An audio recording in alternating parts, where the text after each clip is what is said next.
Today we're going to unbox the NerdQX and demonstrate how to operate it. This is the product manual. A suitable power cord will be provided according to the specific country or region.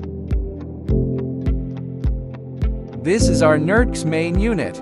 It features a stylish and minimalist design with a high-quality finish. The two exhaust fans at the front and rear of the product help dissipate heat better. Once powered on, the screen will light up and display NerdQX. Open the Wi-Fi settings on your phone or computer, connect to the NerdQX Wi-Fi network.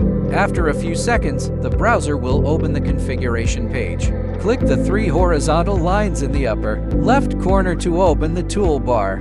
Click Settings to enter and configure Wi-Fi and mining pool. Automatically enter your 2-fork Wi-Fi network name and password. Scroll down. Fill in the mining pool information, including the stratum, address, port, wallet address, or username. After configuration, scroll down, click Confirm, then click Restart. After connecting the device, a web address will appear on its screen. Enter the address in your browser to access the backend page.